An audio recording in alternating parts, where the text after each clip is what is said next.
அவனை பார்த்து ஒரு நிமிடம் பதறியவள் பின்பு சுதாரித்து விட்டு, எதுக்கு இப்படி பின்னாடி வந்து பிசாசு மாதிரி நிக்கிற, பயந்தே போயிட்டேன் என்று அவள் கூறியதும் தான் சுய நினைவிற்கு வந்தவன், என் ரூம்ல நான் எங்க வேணாலும் நிப்பேன், அதெல்லாம் உன்கிட்ட சொல்லிட்டு இருக்கணும்ன்ற அவசியம் கிடையாது என்று விட்டு வேகமாக சென்று குளியலறைக்குள் புகுந்து கொண்டான்.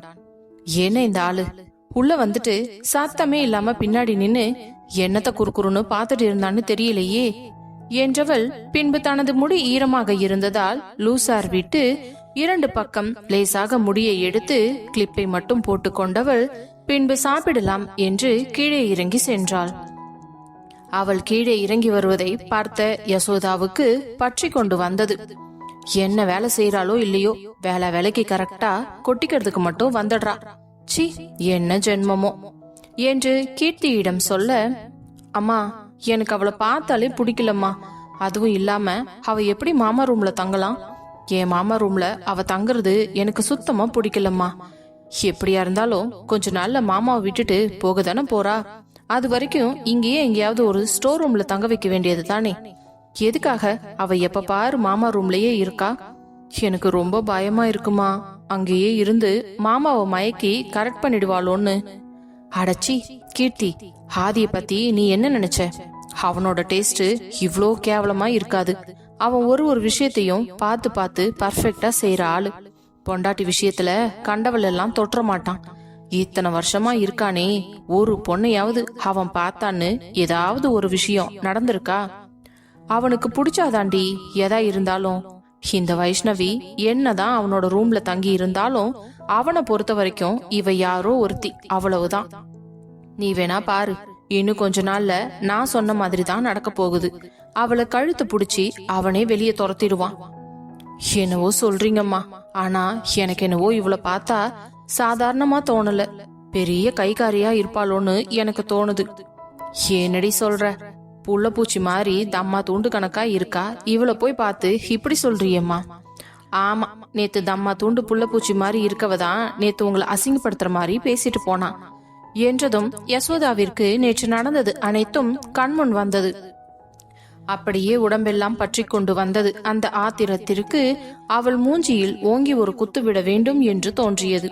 இருந்தாலும் வேறு வழி இல்லாததால் அமைதியாக அமர்ந்து கொண்டிருக்க, அவரை பார்த்து கொண்டே கீழே இறங்கி வந்த வைஷு அவர்களை ஒரு பொருட்டாக கூட மதிக்காமல் வந்து அமர இருந்தவளையே முறைத்து பார்த்து கொண்டிருந்தவர்கள் பின்னாலேயே ஆதி வருவதை பார்த்தவுடன், இதுதான் சமயம், இவளை அவமானப்படுத்தணும் என்று திட்டமிட்டு, ஏமா எங்க அண்ணியோட ஆசை மருமக வைஷ்ணவி, இதுதான் கீழே வர நேரமா, அதெல்லாம் சரி, இந்த வீட்டோட மருமகன்னு சொல்லிக்கிற, ஆனா உங்க மாமியார் தான் இன்னும் எல்லா வேலையும் பார்த்துட்டு இருக்காங்க, நீ எதுவும் செஞ்ச மாதிரி தெரியலையே, அவங்கள எல்லாம் உட்கார வச்சு நீ தானே சாப்பாடு போடணும், ஆனா இங்க ஒன்ன உட்கார வச்சு அவங்க சாப்பாடு போடுறாங்க, இந்த மாதிரி கூத்தெல்லாம் இந்த வீட்டுல மட்டும்தான் நடக்கும், ஊர் உலகத்திலேயே இல்லாத அதிசய மருமகளை கல்யாணம் பண்ணி கூட்டிட்டு வந்தாங்கல்ல, அப்போ இப்படித்தான் அவஸ்தைப்படணும் என்று யசோதா திமிராக பேசுவதை கேட்டுக்கொண்டே வந்த ஆதி எதையும் கண்டு கொள்ளாமல்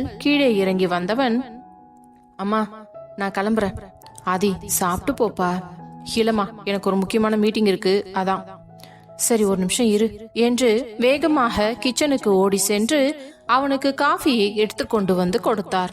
இங்கே சோஃபால உட்கார்ந்து இந்த காஃபியவாது குடிச்சிட்டு போவாதி என்றதும் இங்கு என்ன நடக்கிறது என்று தெரிந்து கொள்ள நினைத்தவன், இதுதான் சமயம் என்று அந்த காஃபியை அமைதியாக வாங்கி கொண்டு சென்று சோஃபாவில் அமர்ந்து குடித்துக் கொண்டிருக்க, அதே நேரம் இவர்கள் பேசுவதை நன்றாக கவனித்துக் கொண்டிருந்தான்.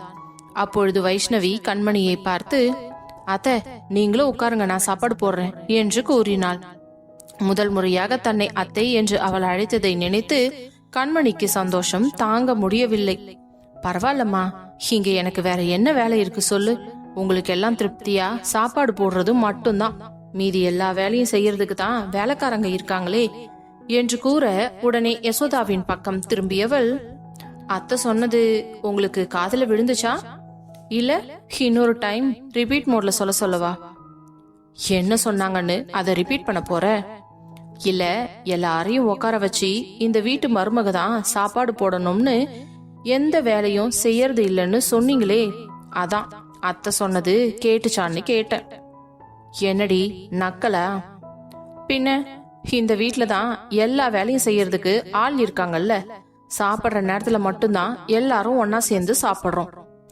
அந்த நேரத்துல மட்டும் அத்தை ஆசையா எல்லாருக்கும் பரிமாறணும்னு நினைச்சு செய்யறாங்க. உங்களுக்கு அவ்வளோ கஷ்டமா இருந்தா நீங்க அவங்களோட நாத்தனார் தானே.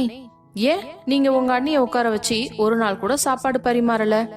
அவங்களே உங்களுக்கு பண்ணணும்னு ஏன் நினைக்கிறீங்க என்று கேட்க, அதே நேரம் விஸ்வநாதன் மனசுக்குள்ளே, சபாஷ் மருமகளே, உன்ன மாதிரி கேள்வி கேட்க ஒரு ஆள் இல்லாம தான் என் தங்கச்சி இவ்வளோ வருஷமா ஆட்டம் போட்டுக்கிட்டு இருந்தா.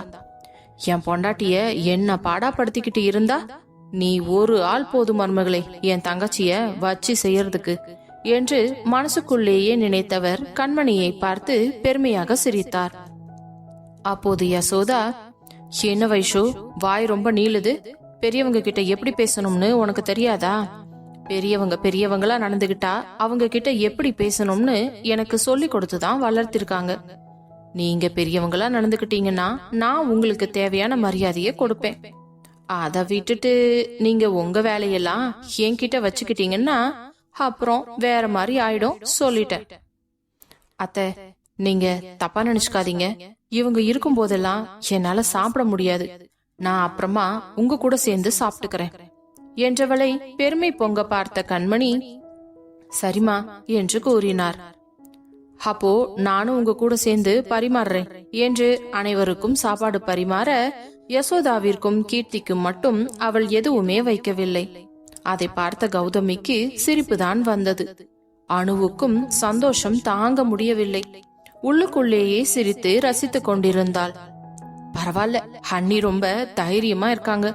சூப்பர், இந்த ஃபேமிலிக்கு ஏத்த பொண்ணுதான் எங்க அண்ணி. எங்க ஆதி அண்ணாவோட பொண்டாட்டினா இப்படிதான் கெத்தா இருக்கணும் என்று மனதிற்குள்ளேயே நினைத்து கொண்டாள். பின்பு வைஷ்ணவியை பார்த்து ரகசியமாக, சூப்பர் அண்ணி என்று கைகளை காட்ட அவளும் கண்ணை அசைத்து ஓகே என்றாள்.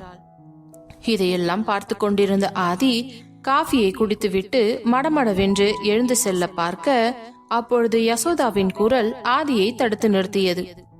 ஆதி, ஒரு நிமிஷம் நில்லு என்றதும் என்ன என்பது போல இருந்தது அவனது பார்வை. உன் பொண்டாட்டி பேசியத இவ்வளோ நேரம் கேட்டுட்டு தானே இருந்த. எதுவுமே சொல்லாம அமைதியா போனா என்ன அர்த்தம்? கொஞ்சம் கூட பெரியவங்களுக்கு எப்படி மரியாதை தரணும்னு தெரியல. அது என்ன ஏதுன்னு நீ தட்டி கேட்க மாட்டியா? அவ இன்சல்ட் பண்ணி இருக்கிறது உன்னோட அத்தைய, அது கொஞ்சமாச்சும் உனக்கு தெரியுதா இல்லையா? நீ பாட்டு எனக்கு என்ன வந்துச்சுன்னு காஃபியை குடிச்சிட்டு ஹாயா கிளம்புற என்று கேட்க, அதே நேரம் ஆதியோ, இப்போ நான் என்ன பண்ணணும்னு நீங்க எதிர்பார்க்கறீங்க? இந்த மாதிரி சில்லற பிரச்சனை எல்லாம் பாத்துட்டு இருக்கிறதுக்கு எனக்கு நேரம் இல்ல. எனக்கு ஆபீஸ்ல இதை விட முக்கியமான வேலையெல்லாம் நிறைய பெண்டிங் இருக்கு என்று திரும்பி வாசலை நோக்கி வேகமாக நடந்து சென்று காரில் ஏறினான். டிரைவர் காரை எடுத்த பிறகு அலுவலகம் செல்லும் வழியெங்கும் வைஷ்ணவி யசோதாவை எதிர்த்து பேசியதை நினைத்து மிகவும் சந்தோஷப்பட்டான். திமுறா பேசுறான்னு நினைச்சேன். ஆனா இந்த யசோதா அத்தைக்கும் சரியான ஆள் இவதான் போல இருக்கே. எப்படியோ இனிமே அத்தைய டீல் பண்றதுக்கு ஒரு ஆள் கிடைச்சாச்சு. இனிமே அவ பாத்துக்குவா, நம்ம கிட்ட எந்த பிரச்சனையும் வச்சுக்க மாட்டாங்க. இருந்தாலும் இவளுக்கு ரொம்ப வாய் அதிகம்தான். என்கிட்ட ரொம்ப திமுறா பேசுறா. இருக்கட்டும், இன்னொரு வாட்டி இந்த மாதிரி என்கிட்ட அவ நடந்துகிட்டான்னா என்னோட ட்ரீட்மெண்டே வேற மாதிரி இருக்கும் என்று நினைத்தவன் கண்ணாடியை எடுத்து கண்களில் அணிந்து கொண்டு தனது லேப்டாப்பை ஆன் செய்து தன்னுடைய வேலைகளை பார்க்க தொடங்கினான். பின்பு நேராக அலுவலகம் சென்ற உடனேயே உள்ளே நுழைந்தவனை பார்த்த ஹரிக்கும் விஸ்வாவுக்கும் ஏதோ ஒன்று வித்தியாசமாக இருப்பது போல தோன்றியது. பின்பு அவன் அறைக்குள் நுழையவும் பின்னாலேயே இவர்களும் உள்ளே சென்று, டேய் ஆதி, என்ன இன்னைக்கு உன் ஃபேஸே ரொம்ப டிஃப்ரெண்டா இருக்கு, நைட் எல்லாம் சரியா தூங்கலையா என்ன என்றதும் உடனே ஆதியோ, ஆமா நைட் எல்லாம் எங்க என்ன தூங்க விட்டா, சரியான ராட்சசி என்றதும் விஸ்வாக்கும் ஹரிக்கும் தூக்கி வாரி போட்டது. டேய் ஆதி, காலையில கேட்டபோது கூட என்ன அடிக்க வந்தியடா, கடைசியில எல்லா வேலையும் பார்த்துட்டு தான் வந்திருக்க போல இருக்குதே. இல்ல நடத்து நடத்து, ஒரே மஜாதான் என்ற விஸ்வாவை அப்பொழுதும் கண்களாலேயே எரித்து விடுவது போல முறைத்தவன், நீ எப்பவுமே இப்படிதானாடா, எதையுமே ஒழுங்கா யோசிக்க மாட்டியா? உன் மூளை கெட்டு போச்சு, எல்லா விஷயத்தையும் தப்பு தப்பாவே யோசிச்சு என்று ஆதி கூறவும் உடனே ஹரியை பார்த்தவன், என்னடா இவன் எப்ப பார்த்தாலும் என்னதான் ஏதாச்சும் சொல்லிக்கிட்டே இருக்கான், ரொம்ப கன்ஃபியூஸ் பண்றானே. இவன் தான் வந்த உடனே சொன்னா நைட் எல்லாம் தூங்கல, பொண்ணாவ ராட்சசி என்ன தூங்க விடல நிம்மதியான்னு.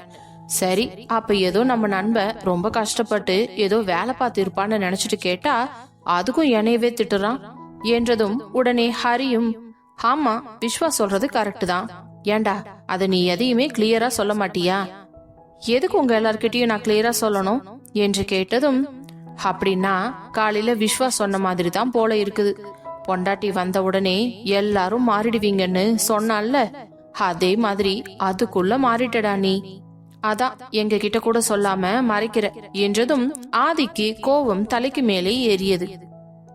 டேய், 2 பேரும் லூசாடா, அவ என்னோட ரூம்லயே வந்து என் பெட்ல படுத்துக்கிட்டு என்ன படுக்க விடாம சோஃபாவில படுக்க வச்சுட்டாடா. நைட் எல்லாம் சோஃபால படுத்து குறுக்கிட்டு கிடந்தது எனக்கு தான் தெரியும். நான் ஒரு நாளாவது சோஃபால படுத்திருக்கேனா?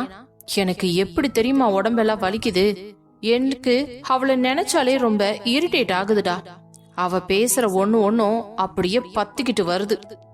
அப்படியே போய் அவ கழுத்தை திருகி போட்டு கொன்னுடலாமான்னு கூட கோபம் வருது என்றதும் உடனே ஹரியும் விஸ்வாவும் ஒருவரையொருவர் பார்த்து கொண்டனர். பின்பு ஹரி மெதுவாக வந்து ஆதியின் தோளில் கை வைத்து விட்டு, என்னதாண்டா நடந்துச்சு, கொஞ்சம் தெளிவாதான் சொல்லேன். டேய், இதுக்கு மேல உங்களுக்கு என்னதாண்டா சொல்லணும், உங்களுக்கு நான் சொல்ற எதுவுமே புரிய மாட்டேங்குதே. ஆமாண்டா, நீ சொல்ற எதுவுமே புரியல, தலையும் புரியல வாலும் புரியல. ஐயோ கடவுளே, இவனுங்களை எல்லாம் கூட வச்சுக்கிட்டு எனக்கு பெரிய ரோதனையா இருக்குது. அதான் மறந்துட்டீங்களா, நேத்து நம்ம மீட்டிங்க முடிச்சுட்டு எல்லா வேலையும் முடிச்சுட்டு வீட்டுக்கு கிளம்ப மிட் நைட் ஆயிடுச்சுல்ல. நான் எப்பவும் போல என் ரூம்குள்ள போனேன். ரூம் ஒரே இருட்டா இருந்துச்சு. என்னடா இது, நம்ம ரூம் எப்பவுமே லைட் போட்டு தானே இருக்கும்னு நானே ஏதோ ஒரு சிந்தனையில லைட்ட போட்டுட்டு நேரா ட்ரெஸ் சேஞ்ச் பண்ணிட்டு படுக்கலாம்னு வந்தா மெத்தையில சாவகாசமா அந்த மகாராணி நல்லா இழுத்து போத்திக்கிட்டு தூங்குறாடா. யார சொல்ற, உன் வைஃபவா? திரும்ப திரும்ப அவளை என் வைஃப்னு சொல்லாதடா, எனக்கு ரொம்ப இரிட்டேட் ஆகுது. சரி, வைஷ்ணவிய சொல்றியா? ஆமா வைஷ்ணவி, பேரை பாரு. சரிடா, சிஸ்டர் ஒரு பக்கம் தூங்குனாங்கன்னா நீ ஒரு பக்கம் படுத்து தூங்க வேண்டியது தானே. அது எப்படி அவ ஏன் பர்மிஷன் இல்லாம என் பெட்ல ஏறி படுப்பா? எனக்கு பயங்கர கோவம் வந்துருச்சு. சரி, அதுக்கு நீ என்ன பண்ண? பக்கத்துல ஜக்குல இருந்த தண்ணி எடுத்து மூஞ்சில கொட்டிட்டேன். அடப்பாவி, தூங்குறவங்க மேல போய் தண்ணிய கொட்டுறியே, இது எவ்வளவு பெரிய பாவம் தெரியுமா? பாவம் சிஸ்டர், ரொம்ப பயந்து போய் இருப்பாங்க என்று விஸ்வா கூற உடனே ஆதியோ, என்ன பயந்து போனாளா? எந்திரிச்சு உக்காந்து மரியாதையே இல்லாம என்ன லெப்ட் ரைட் வாங்கிட்டா அவ என்றதும் விஸ்வாக்கும் ஹரிக்கும் குபுக்கென்று சிரிப்பு வந்து விட்டது. டேய், என் பிரச்சனை உங்களுக்கு எல்லாம் சிரிப்பா இருக்க மாதிரி இருக்கா? இதுக்குதான் உங்ககிட்ட எல்லாம் நான் எதுவுமே சொல்ல மாட்டேங்கிறது. ஐயோ சாரிடா மச்சான், அப்படிலாம் இல்ல. சரி, நீ மேல சொல்லு. எது மேல ஏறி சொல்லணும்? ஐயோ, அடுத்து நடந்த விஷயத்த சொல்லுடா, இவன் ஒருத்தன் என்றதும் அதுக்கப்புறம் எந்திரிச்சு உக்காந்து என்ன நீ வா பொண்ணு மரியாதையே இல்லாம அறிவில்லையா உனக்கு என் மூஞ்சில தண்ணி கொண்டு வந்து ஊத்துற? நீ தூங்கும் போது நான் ஊத்துனா உனக்கு எவ்வளவு கோவம் வருமோ அதே அளவுக்கு கோவம் எனக்கும் வரும்னு என்கிட்ட சண்டைக்கு வராடா. சிஸ்டர் கரெக்டான பாயிண்ட்ல தான் கேட்டிருக்காங்க. பேசாம சிஸ்டரை லா படிக்க வச்சிடலாம், டான் டான்னு கேள்வி கேக்குறாங்க என்று விஸ்வா சொல்லவும் ஆதியோ, இதுக்கு மேல நீ ஒரு வார்த்தை பேசினா உன்னை நான் கொலை பண்ணிட்டு ஜெயிலுக்கு கூட போக தயங்க மாட்டேன். சரிடா, அவனை விடு, நீ சொல்லு, அதுக்கு மேல என்னாச்சு? அதுக்கு மேல என்ன நடக்கணும்?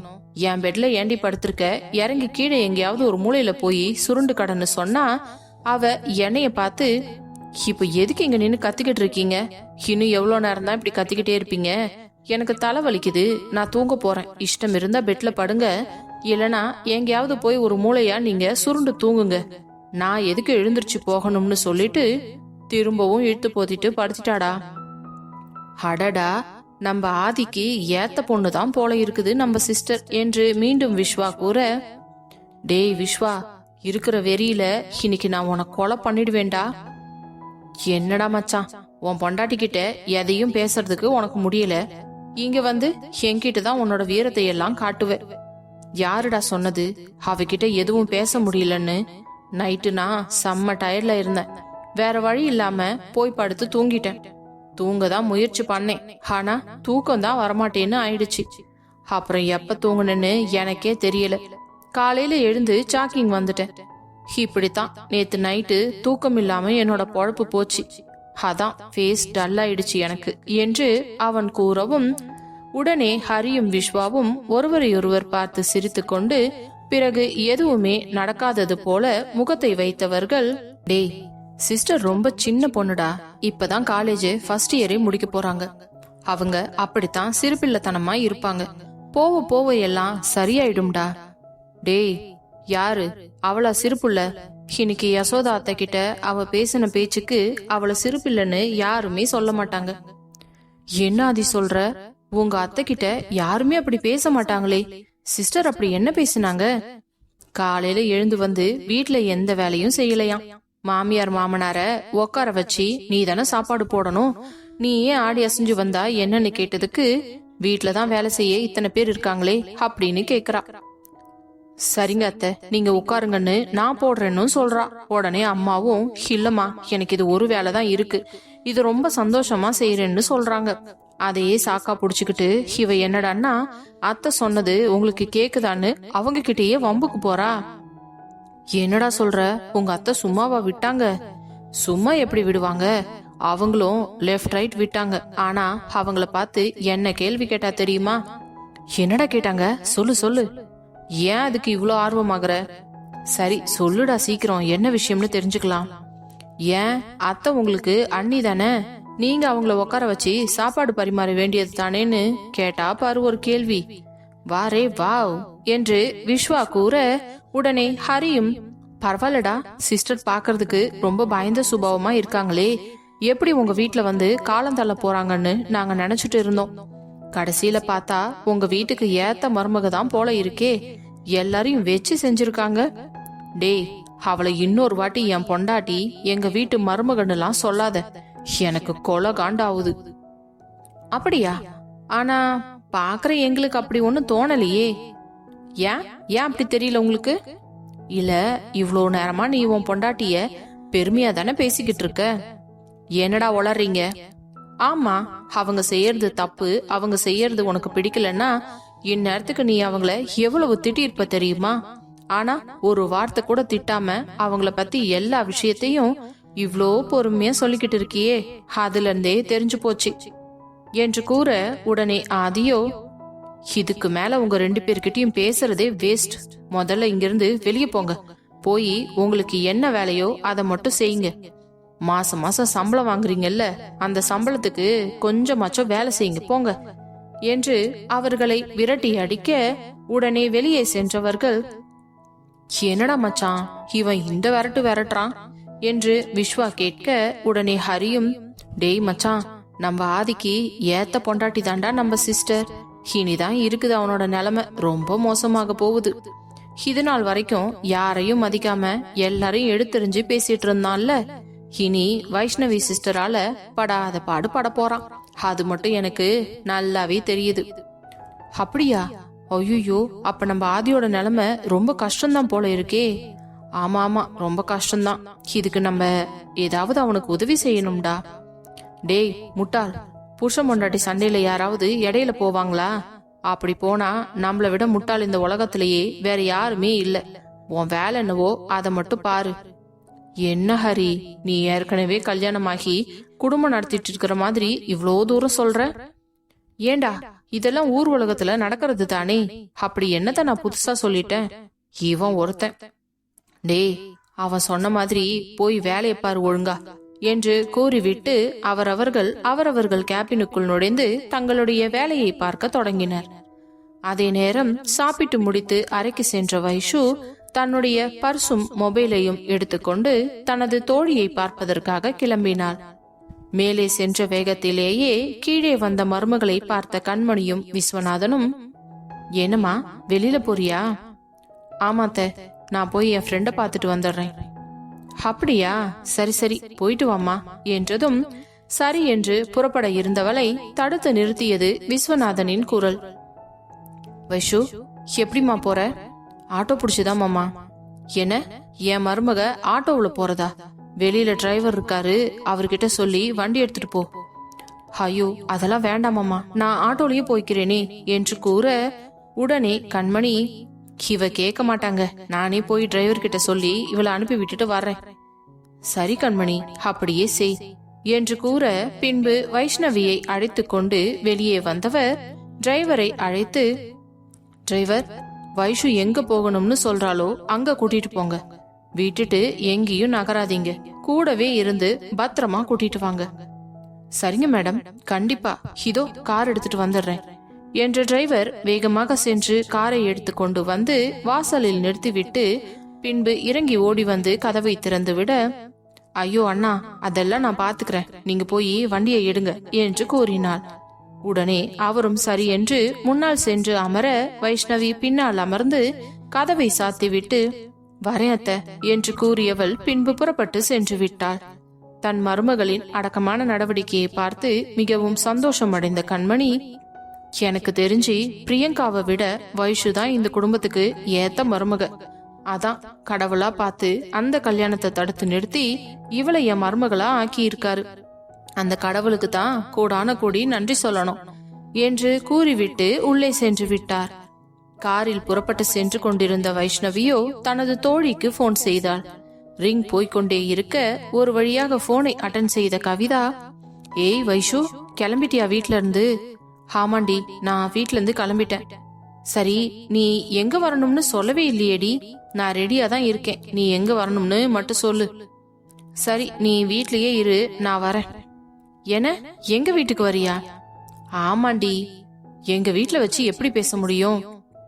அடியே, உங்க வீட்டுக்கு வந்து உன்னை கூட்டிட்டு போயிட்டு வெளியில வச்சுதான் பேச போறேன். நீ அதை பத்தி எல்லாம் கவலைப்படாம ஃபர்ஸ்ட் போனை வை.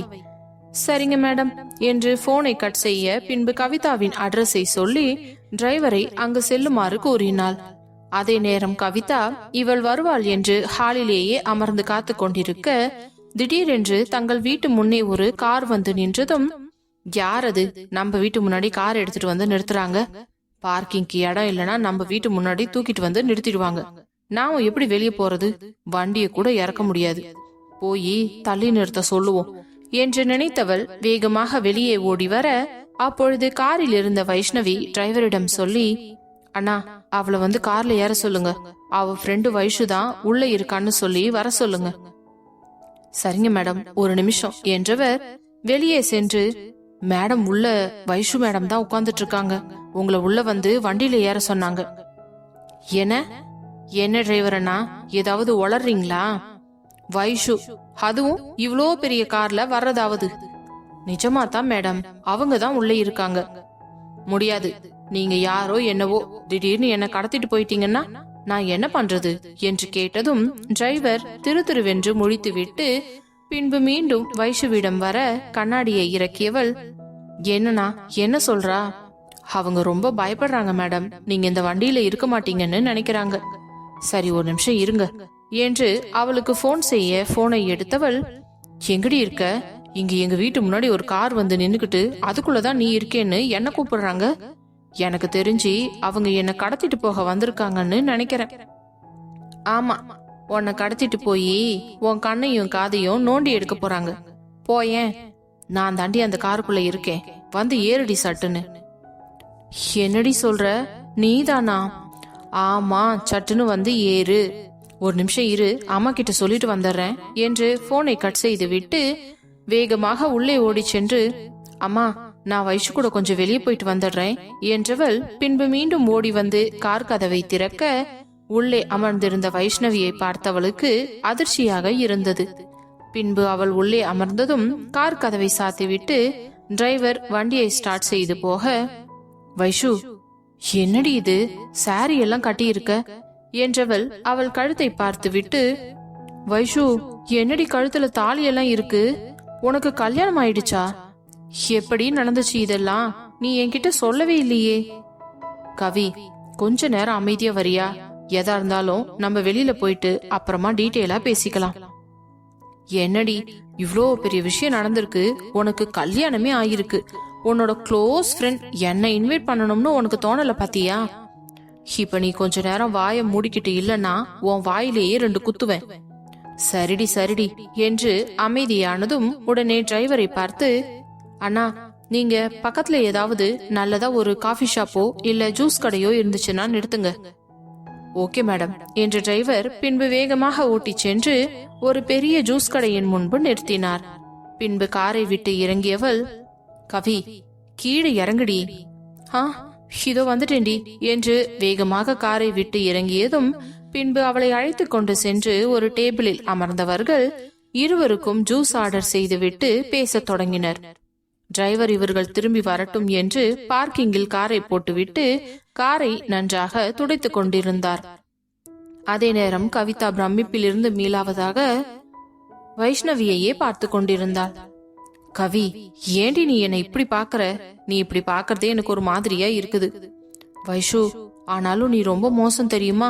இவ்வளோ பெரிய விஷயத்த என்கிட்ட சொல்லாம மறைச்சிருக்க. நான் உன்னோட க்ளோஸ் ஃப்ரெண்டு தானே.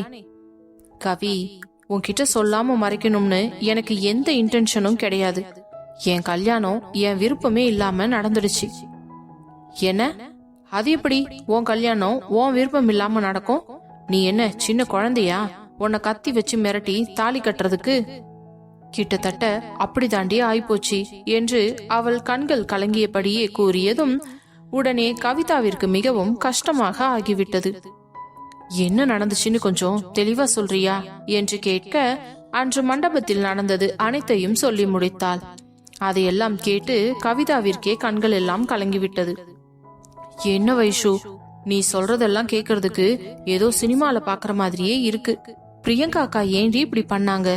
போறதுதான் போனாங்க, உங்க எல்லாரையும் கூப்பிட்டுட்டே போயிருக்கலாமே. ஆமாண்டி, அக்கா ஏன் இப்படி பண்ணாங்கன்னு இன்ன வரைக்கும் எதுவுமே தெரியல. அவங்களா திரும்பி வந்து என்ன நடந்துச்சுன்ற விஷயத்த சொன்னாதான் நம்ம எந்த முடிவையும் எடுக்க முடியும். சரிடி, இதுக்கப்புறம் அவங்க வர்றதெல்லாம் அடுத்த விஷயம். ஆனா இப்போ உனக்கு கல்யாணம் ஆயிடுச்சு, அந்த வீட்டுக்கு மருமகளாகவும் போயிட்ட. இனி என்ன பண்றதா நீ யோசிச்சு வச்சிருக்க? உன்னோட படிப்பு, நீ இன்னும் காலேஜ் கூட முடிக்கலையே. ஆமா கவி, எனக்கும் அதை நினைச்சாதான் ரொம்ப கஷ்டமா இருக்கு. எனக்கு படிக்கணும்னு ரொம்ப ஆசையா இருக்குடி. என்ன வைஷு, வருத்தப்படாத. நீ சொல்றதெல்லாம் வச்சு பாக்கும்போது உன் புருஷன் மட்டும்தான் கொஞ்சம் ரஃபா இருப்பாருன்னு நினைக்கிறேன். உன் மாமியார் மாமனார் உன் மேல பாசமா தான் இருக்காங்க. அவங்க கிட்ட சொல்லிட்டு பேசாம காலேஜுக்கு மறுபடியும் வாடி. எப்படிடி நான் இந்த கோலத்துல திரும்பவும் காலேஜுக்கு வருவேன்? எல்லாரும் என்ன பார்த்து கேவலமா சிரிக்க மாட்டாங்களா? யாரடி இவ? எந்த காலத்துல இருக்கிற? நீங்க எவ்வளவோ பேர் கல்யாணம் பண்ணிக்கிட்டு படிக்க போறாங்க, ஏன் குழந்தை பேத்துட்டு கூட படிக்க போறாங்க. உனக்கு என்ன இப்போ கல்யாணம் தானே ஆயிருக்கு? 2 வருஷம் கண்ணை மூடி கண்ணை திறக்கிறதுக்குள்ள கடகடன்னு போயிடும். ஒழுங்கா வீட்டுல பேசி சம்மதம் வாங்கி சட்டு புட்டுன்னு காலேஜுக்கு வர்ற வழிய பாரு என்று கூறியதும், எனக்கும் அப்படித்தான் வரணும்னு ஆசையே இருக்குது கவி. ஆனா இத பத்தி எப்படி பேசுறதுன்னு எனக்கு தெரியல. அவ்வளோ பெரிய வீட்டுல மருமகளை படிப்பு அனுப்புவாங்களான்னு எனக்கு சந்தேகமா இருக்கு என்று கண் கலங்கியபடியே கூறினாள். இட்ஸ் ஓகே வைஷு, பரவாயில்ல. முயற்சி பண்ணாம நம்ம தோல்வியே ஒத்துக்க கூடாது. நீ ஒரே ஒரு தடவை முயற்சி செஞ்சு பாரு. உன் மாமியார் கிட்டயும் மாமனார் கிட்டயும் இத பத்தி பேசிப்பாரு. எனக்கு என்னவோ கண்டிப்பா அவங்க ஒத்துப்பாங்கன்னு தான் தோணுது. அப்படி மட்டும் நீ கேட்டு அவங்க ஒத்துக்கிட்டாங்கன்னா நீ ஜாலியா டெய்லியும் காலேஜுக்கு வந்து போலாம்டி. காலையில இருந்து ஈவினிங் வரைக்கும் உன்னோட டைம் நம்ம காலேஜ்லயே சூப்பரா முடிஞ்சிரும் என்று அவள் பேச பேச வைஷ்ணவிக்கு அதையெல்லாம் கேட்பதற்கு மிகவும் பிடித்திருந்தது. ஆமாண்டி, நீ சொல்ற மாதிரி நான் வீட்டுல பேசி பாக்குறேன். ஆனா இந்த பிரியங்கா அக்கா என்ன எங்க போனாங்கன்றத எப்படி கண்டுபிடிக்கிறது என்று எனக்கு தெரியலடி. என்ன வைஷு குழந்தையாட்டம் பேசிட்டு இருக்க? அக்கா தெளிவா பிளான் பண்ணிதான் இந்த கல்யாணம் வேண்டாம்னு அவங்க ஃப்ரெண்டோட சேர்ந்து வெளியில எஸ்கேப் ஆயிருக்காங்க. அப்படி இருக்கும் பொழுது அவங்க ரொம்பவும் சேஃப்டியா தான் இருப்பாங்க. நீ அதை நினைச்செல்லாம் கவலைப்படாத. கண்டிப்பா கூடிய சீக்கிரமே அவங்க உங்க வீட்டுக்கு வந்துருவாங்க, சரியா? என்னவோ நீ சொல்றதெல்லாம் கேக்குறதுக்கு ரொம்ப சந்தோஷமா தான் இருக்குடி. நீ சொல்ற மாதிரியே நடந்துருச்சுன்னா என்னை விட சந்தோஷப்படுற ஆளே இருக்க மாட்டாங்க. கவலைப்படாதடி, ஃபர்ஸ்ட் நீ கண்ணத்தோட என்று இவர்கள் பேசிக் கொண்டிருக்க அதே நேரம் அவர்கள் ஆர்டர் செய்த ஜூஸும் வந்துவிட்டது. அதை வாங்கி குடித்தவர்கள் பின்பு அங்கிருந்து கிளம்பலாம் என்று செல்ல டிரைவர் வண்டியை கொண்டு வந்து நிறுத்த பின்பு இருவரும் அதில் ஏறிக்கொண்டனர். கவிதாவை நேராக அவளது வீட்டில் சென்று இறக்கிவிட்டு பின்பு வைஷ்ணவி தனது வீட்டுக்கு புறப்பட்டு சென்றாள்.